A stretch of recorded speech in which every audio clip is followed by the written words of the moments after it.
Welcome back to Hannity, and we're broadcasting tonight from Jerusalem. We're in Israel, where, of course, the people of this country, they live under the constant threat of terrorism.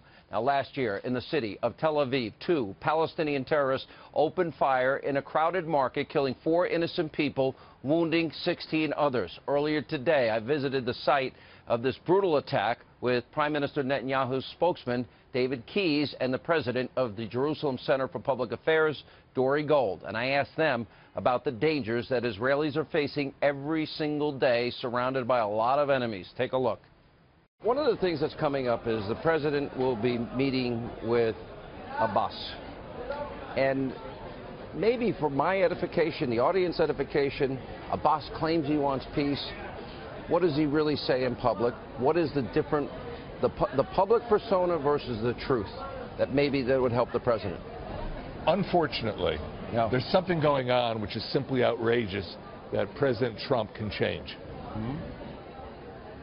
Mahmoud Abbas is allowing a system to grow that is rewarding those who engage in terrorism, rewarding their families. You got a young kid, Ahmed, and he goes ahead and he shoots an Israeli. He will get payments from the Palestinian Authority. He'll get a guaranteed job in the future. And if he kills somebody, he gets more money. That's going on today. That is going on today. You kill an Israeli, you get money. You get money. Your family gets money. And it's Palestinian law. So I have 2 very simple messages for Mr. Abbas. Stop the payments and change the law.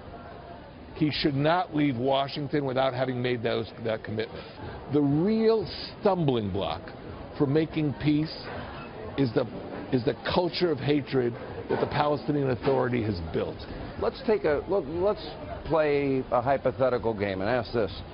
If Abbas were to go and meet with the president, if he recognizes Israel's right to exist, if he stops making the payments to those that kill Israelis, if they get rid of these squares and statues honoring killers of Israelis, where do you begin the peace process from that point?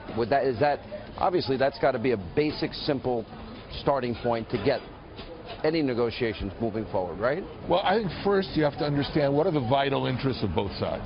Right. And you look at those vital interests. You go, do I have a bridgeable deal? Do I have a deal for the whole process? Or maybe I have to start with something more limited.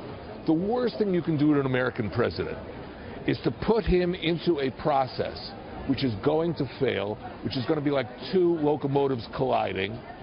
That's bad for the president. It's bad for the reputation of the United States. Well, explain specifically, if President Trump is watching the show right now, the trap is what for him, and what does he need to understand in negotiating this to get the outcome that would be beneficial for Israel, for the Palestinians, and for the world and the United States?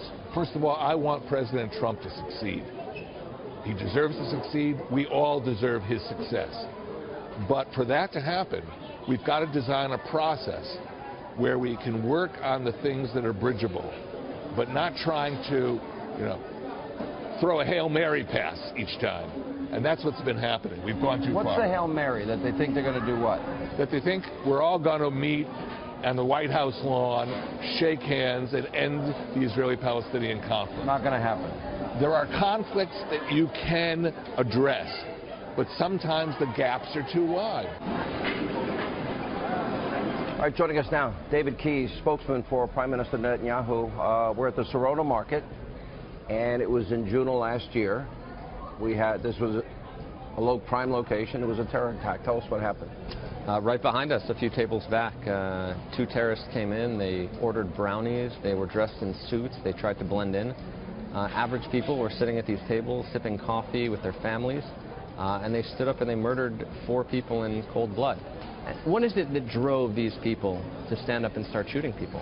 What is it that drives people in the streets to stab average Israelis? We have video. I've played them on my TV show. I played them on my radio show. The indoctrination of young children into hating Israel, hating Jews from a very young age. Look, the Prime Minister spoke at the UN about a 13-year-old boy. He called him Ali. He said, imagine Ali wakes up in the morning and goes to soccer practice, but his soccer team is named after Dalal Mughrabi, who murdered about 37 Israelis. And on his way to school, he passes the Abu Sukar statue, erected to a mass murderer who killed 15 people in Jerusalem. And when he gets to school, there's a Palestinian Education Ministry seminar honoring Baha Alian, who boarded a bus and stabbed 3 Israelis on a bus. And when he turns on television, he sees President Abbas saying, "We welcome every drop of blood spilled in Jerusalem." That's a direct quote. And when he turns on Twitter or Facebook, he's going to see President Abbas's senior advisors like Sultan Abu Al-Ain. You know, and I'll quote it for you in the original Arabic. It's something that your viewers deserve to know. This advisor of Abbas said, "Aynama tajid Israeliyan iqta'a raqbatahu." Wherever you find an Israeli, slit their throat. Look, everyone in this region deserves to live in peace, and there's nobody who would want peace more than the Israeli people and the Israeli Prime Minister. And every time we've had a real partner for peace, Israel has actually worked out peace deals which lasted decades, in the case of Egypt and Jordan.